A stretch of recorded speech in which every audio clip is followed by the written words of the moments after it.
Hi guys, so today on Project X I have a Gen 1 Dodge Viper. So this is a 92 model.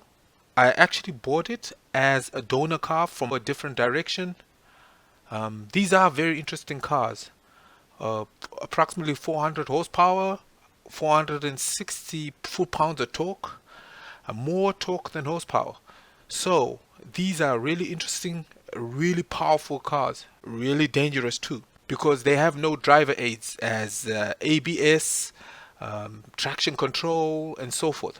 It's just basically a tube chassis with a 8-liter engine on it, V10, old muscle, blended with sports car performance. That's what Dodge Vipers are. So when I did get this donor car, I actually decided to start building it, because at that point I decided maybe to go a different direction with the Cuda. Started compiling parts, and so started buying parts and building this thing.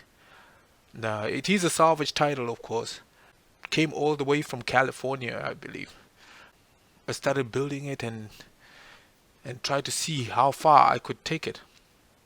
But thousands and thousands and thousands of dollars later, it kind of looks good. It's not complete yet, but it looks good.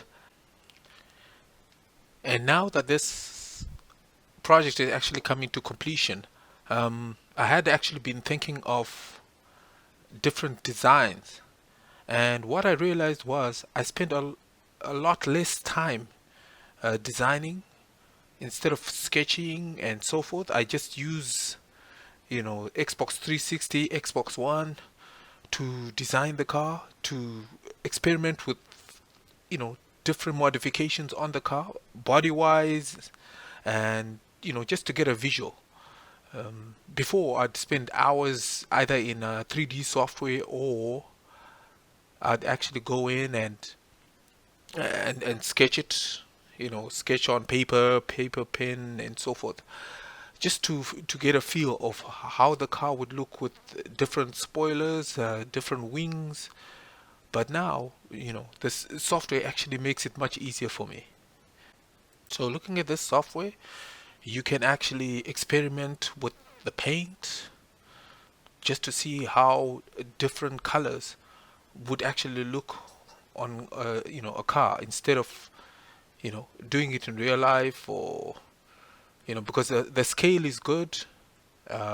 You get to see the scale, get to see the reflections, refractions, um, proportions, and so forth. So for instance, you can spin the car around, and then you can put stripes on it, different stripes, experiment with different stripes, and variations of stripes with the colors,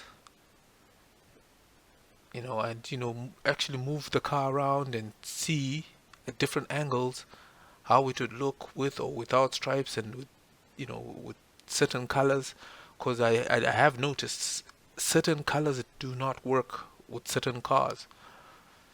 And just look at that.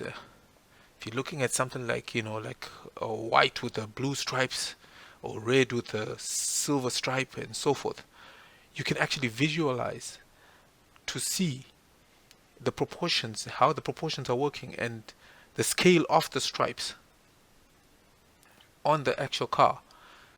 And I've used this software a lot, and it saves me a lot of time. It saves me a lot of time, a lot of money too.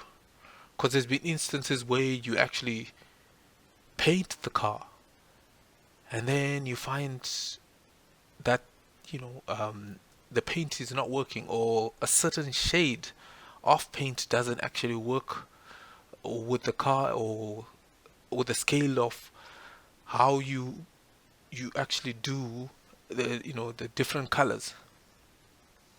You see, for instance, some of these colors work with this Viper, and a lot of colors do not.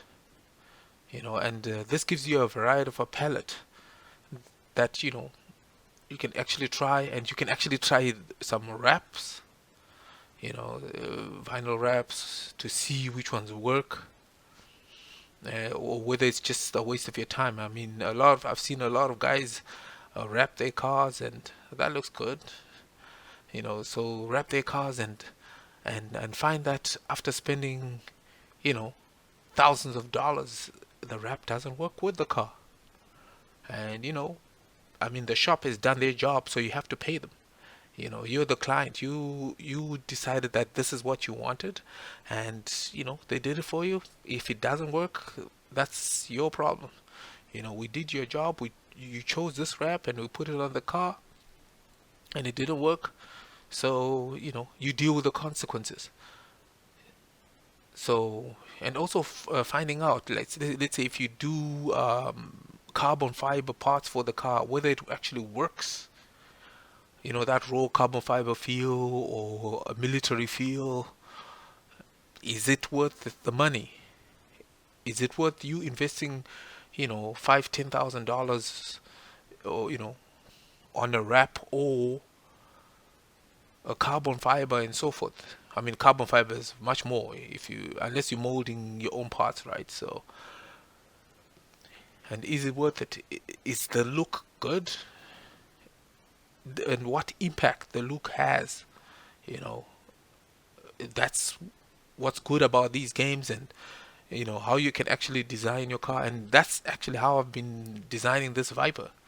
What if I put it with it's a Gen 1 with a Gen 2 hood, and what if I put a GTS hood? What if I put an ACR wing, no wing? What if I lower it? What if I put Gen 3 wheels, Gen 2 wheels? So it gives you a variety. You can actually change and see what the car looks like when you're actually building it in a way. You can actually choose your wraps. You can actually choose. Yeah, and what I also noticed, even with the games and so forth, is that I know before they actually used to give a rough estimate of how much the parts would cost. If you're buying Brembo brakes, or if you're putting certain intake, putting twin turbos, buying heads. Before, I know the games actually had like manufacturer names, what a tune would roughly cost. You find that you get pretty close to the budget, and know that if it is close to the budget in the games and so forth, in real life, it's actually going to be more, because you're not considering a lot of things like gas going to get the parts, shipping, taxes, things that you'll need.